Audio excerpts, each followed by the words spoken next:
From the book Tortured for Christ by Rev Richard Wurmbrand. Chapter 2, Greater Love Hath No Man. I worked in both an official and underground manner until February 29th, 1948. On that beautiful Sunday, on my way to church, I was kidnapped from the street by the secret police. I had often wondered what was meant by man-stealing, which was mentioned several times in the Bible. Communism has taught us. Many at that time were kidnapped like this. A van of the secret police stopped in front of me. 2 men jumped out and pushed me into the vehicle. I was taken to a prison where I was kept secretly for over 8 years. During that time, no one knew whether I was alive or dead.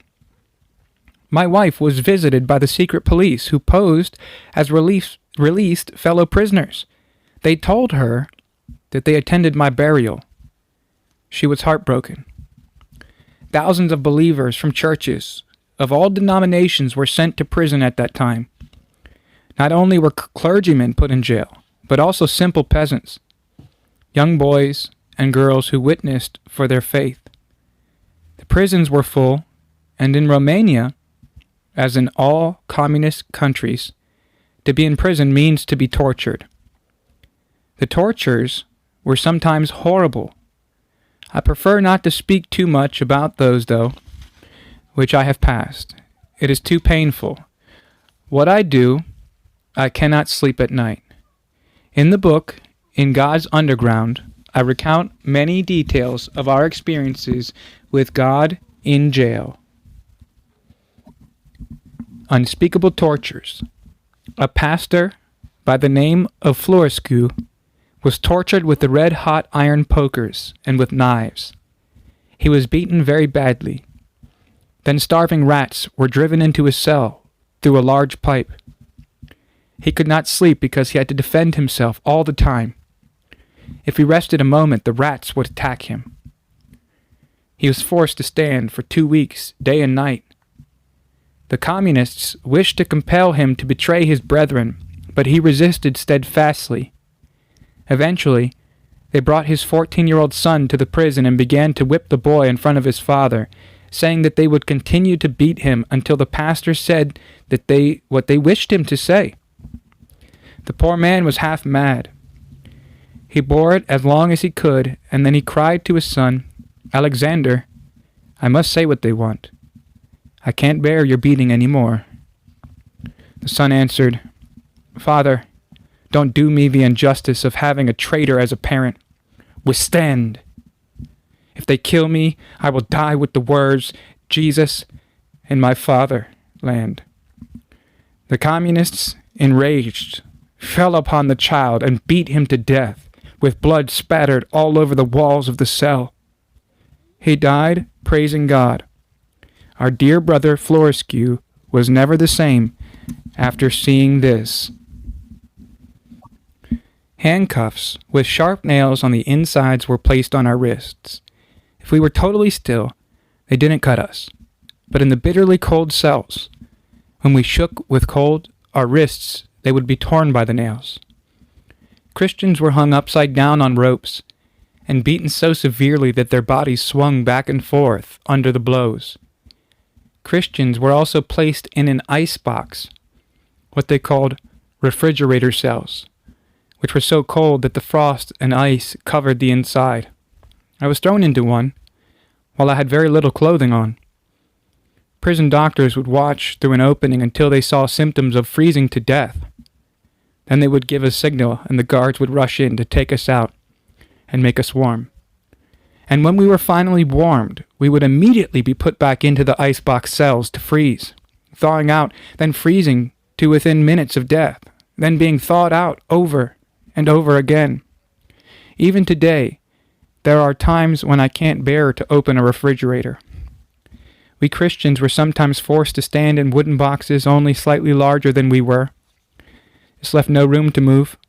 Dozens of sharp nails were driven into every side of the box, with the razor-sharp points sticking through the wood. While we stood perfectly still, it was all right, but we were forced to stand in these boxes for endless hours. And when we became fatigued and swayed with tiredness, the nails would pierce our bodies. if we moved or twitched a muscle. There were those horrible nails. What the communists have done to Christians surpasses any possibility of human understanding. I've seen communists whose faces, while torturing believers, shone with rapturous joy. They cried out while torturing the Christians, "We are the devil."